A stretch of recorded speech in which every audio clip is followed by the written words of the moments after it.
भी जो गुरु कौन है, क्रिया है, कोई भी कार्य है, उसमें कोई त्रुटि नहीं हो सकती।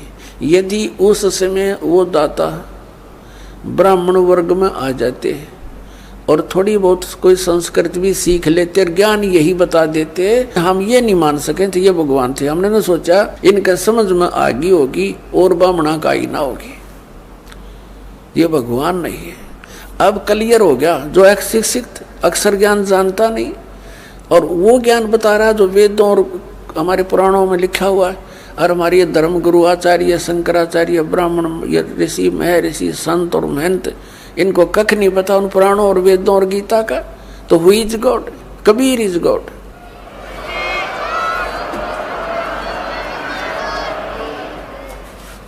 अब श्रीमद् भगवद गीता अध्याय नंबर 15 का श्लोक नंबर 1 समझने में आसानी होगी। पहले चित्र देखिए, ये है उल्टा लटका हुआ संसार रूपी वृक्ष, उल्टा लटका हुआ संसार रूपी वृक्ष। ऊर्ध्व मूलम अधः शाखम अश्वत्थम प्राहु अवम छंदासी यस्य प्रणानी। प्रणानी माने पत्ते। छंदासी यस्य प्रणानी ये तम वेद स वेदवित। ये देखिएगा श्रीमद् भगवद गीता, गीता प्रेस गोरखपुर से प्रकाशित है। जयदयाल गोविंद का इसके अनुवादक है। अध्याय नंबर 15 का ये पंचदशो अध्याय 15वां अध्याय है और प्रथम मंत्र है ऊर्ध्व मूलम अधः शाखम अश्वत्थम प्राहु अवम छंदासी यस्य प्रणानी यह तम वेद स वेदवित। वेद माने जानना भी होता है और वेद ये चारों वेदों का भी बोधक है। ऊर्ध्व माने ऊपर को, मूलम माने जड़ और अधः माने नीचे को, शाखाएं। अश्वत्थम प्राहु अवम यह संसार रूपी पीपल का वृक्ष अविनाशी कहा गया है। छंदासी यानी इसके विभाग, छंद इसके पत्ते, प्रणानी इसके पत्ते, ये जो हैं ये पत्ते आदि इसके विभाग हैं। और ये तम वेद, इन सब को जो जानता है स वेदवित, वह वेद के तात्पर्य को जानने वाला है। इनका पढ़िएगा। आदि पुरुष परमेश्वर मूल वाले, यहाँ लिखना था आदि पुरुष परमेश्वर यानी पूर्ण परमात्मा रूपी ऊपर को जड़ वाले। ऊर्ध्व माने ऊपर को, अधः शाखा होना चाहिए था नीचे को शाखा वाला। यु ब्रह्मा रूप मुख्य शाखा वाले, गलत कर रखा है। क्योंकि देखो श्लोक नंबर 2 में 2 बार अधः शब्द है, अधः अधः, और इसका अनुवाद ही नहीं अंग्रेजों ने कर रखा है। देख, अधः माने नीचे, अधः माने नीचे। अरे यहाँ भूल गई, यहाँ करके कल्याण वाला। यहाँ लिखना था नीचे शाखम, कति सीधा। ऊर्ध्व मूलम ऊपर को मूल वाला और नीचे को शाखा वाला। इस संसार रूपी पीपल के वृक्ष को अविनाशी कहते हैं। वेद जिसके पत्ते कहे गए, इन छंद माने वेद लिखे, ये देखा कल इनकी। छंदासी यानी विभाग हैं जिसके ये पत्ते आदि।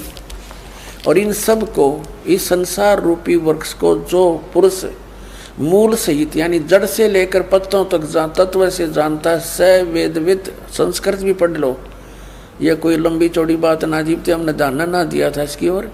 स माने वह है, वेदवित माने वेद के तात्पर्य को जानने वाला यानी तत्वदर्शी संत है वो, जो इसके सारे विभाग जानता है। तो वो कौन है, किसने बताया ये ज्ञान? कबीर परमेश्वर ने 600 वर्ष पहले। और रामानंद जी को जब उन चारों वेदों का ज्ञाता माना जाता था, महर्षि रामानंद जी, और पुराणों को कंठस्थ याद कर रखा था। बाल ब्रह्मचारी और 104 वर्ष का हो गया था डले ढोते ने, जब परमात्मा में लेते और सतलोक दिखाकर वापस छोड़ा था अपनी सतीथि से परिचित करा के। जब कहा था तुम साहेब तुम संत हो, तुम सतगुरु तुम हंस, गरीब दास तेरे रूप बिना और न दूजा अंश। तुम साहेब तुम संत हो, तुम ही साहेब माने परमात्मा हो, और तुम ही वास्तव में जो आपके अंदर गुण है, तुम ही वो संत हो और तुम ही सतगुरु हो। सतगुरु माने सच्चा ज्ञान देने वाले।